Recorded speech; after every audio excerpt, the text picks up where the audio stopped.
ইতালির ভেনিসে শুরু হয়েছে গোল্ড কাপ ক্রিকেট টুর্নামেন্টের ১৪তম আসর। প্রতি বছরের ন্যায় এই টুর্নামেন্ট আয়োজন করেছে ভেনিস বাংলা স্কুল। রোববার ভেনিসের কাম্পালথ মাঠে শুরু হয়েছে এই টুর্নামেন্টে। প্রথম দিন ২টি ম্যাচ অনুষ্ঠিত হয়েছে। খেলা দেখতে মাঠে ভিড় করেছে শিক্ষার্থী, অভিভাবক এবং স্কুল কর্তৃপক্ষ সহ ইতালির বাংলাদেশি কমিউনিটির নেতৃবৃন্দ। ইতালি থেকে সহকর্মী জাকির হোসেন সুমনের প্রতিবেদনে বিস্তারিত। মাদককে না বলি, ক্রিয়ায় শক্তি, এই প্রতিপাদ্যকে সামনে রেখে গোল্ড কাপ ক্রিকেট টুর্নামেন্ট আয়োজন করেছে ভেনিস বাংলা স্কুল। ইতালির ভেনিস শহরের কাম্পালাত মাঠে এই টুর্নামেন্টের আয়োজন করা হয়। প্রথম ম্যাচে এফ ভেনিস এবং দোহার ইউথ ক্লাব অংশগ্রহণ করে। টসে জিতে এফ ভেনিস দল ব্যাট করতে মাঠে নামে। ১৪ ওভারে ১৬৫ রান করে দলটি। জবাবে দোহার ইউথ ক্লাব ১৪ ওভারে ১৬৫ রান করে। ১৮ রানে জয়ী হয় এফ ভেনিস। টুর্নামেন্টে ২০ বলে ৫৬ রান ও ২ উইকেট নিয়ে ম্যান অব দ্য ম্যাচের খেতাব পান এফ ভেনিসের সবুজ। আজকে এই বাংলা স্কুলের মাধ্যমে আমার কাছে মনে হচ্ছে আমরা একটা ছোট্ট বাংলাদেশের মধ্যে অবস্থান করছি। ক্রিকেটকে যারা ভালোবাসে, ক্রিকেট প্রেমী যারা, আজকে আমরা এখানে সবাই উপস্থিত। দীর্ঘ ৩ বছর পর আবার ভেনিস বাংলা স্কুল ক্রিকেট খেলার আয়োজন করেছে, অত্যন্ত সুন্দর।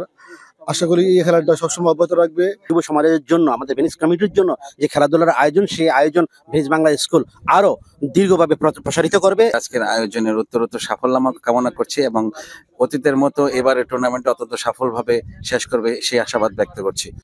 দ্বিতীয় ম্যাচে এলসিসি ভৈরব এবং সততা ভৈরব দল অংশ নেয়। এলসিসি ভৈরব ১০ উইকেটে ১২৪ রান ও সততা ভৈরব ৮ উইকেটে ১১০ রান করে।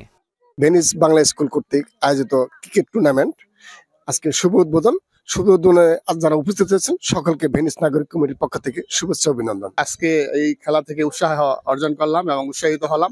আমরাও প্রতিটা শহরে চাই বাংলাদেশ কমিউনিটি বিভিন্ন উদ্যোগে এবং এইসব খেলার আয়োজন করবে। আমি মনে করি প্রত্যেকটা প্রভিন্সের মধ্যে যদি আমরা ক্রিকেট ট্রেনিং সেন্টার খুলতে পারি তাহলে খেলা আরো এগিয়ে যাবে মনে করি আমি। এ সময় মাঠে ভেনিস বাংলা স্কুলের সভাপতি সৈয়দ কামরুল সরোয়ার, ভেনিস ক্রিকেট ক্লাবের সভাপতি আলবের্তো মিজানি ও ইতালির বিশিষ্ট ব্যবসায়ী একদাদুল হক চৌধুরী সহ বিভিন্ন রাজনৈতিক ও সামাজিক সংগঠনের নেতৃবৃন্দ উপস্থিত ছিলেন। এছাড়াও উপস্থিত ছিলেন ভেনিস বাংলা স্কুলের শিক্ষক, শিক্ষার্থী ও অভিভাবকেরা। স্কুলটির উদ্যোগে আয়োজিত গোল্ড কাপ ক্রিকেট টুর্নামেন্টকে এগিয়ে নিতে সার্বিক সহযোগিতার আশ্বাস দেন উপস্থিত প্রবাসী বাংলাদেশিরা।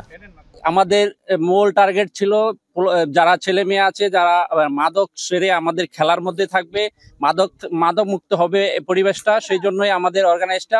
দর্শক আছেন এখানে যারা বিভিন্ন জায়গার থেকে আসছেন, তাদেরকে ধন্যবাদ জানাই। আমাদের এই সুন্দর একটা খেলাকে সার্বিকভাবে সহযোগিতা যাতে আপনারা আমাদের শেষ পর্যন্ত করেন। আমাদের ভেনিসের বসবাসরত সব গণ্যমান্য ব্যক্তিরা আমাদের এখানে এসেছেন এবং আমাদের ভেনিস বাংলা স্কুলের পাশে এসে দাঁড়িয়েছেন এবং সার্বিক সহযোগিতা করেছেন। এর জন্য আমি সবাইকে ধন্যবাদ জানাচ্ছি। ২০০৬ সাল থেকে এই টুর্নামেন্টের আয়োজন করে আসছে স্কুল কর্তৃপক্ষ। প্রাণপ্রতিম কুণ্ডু, যমুনা নিউজ।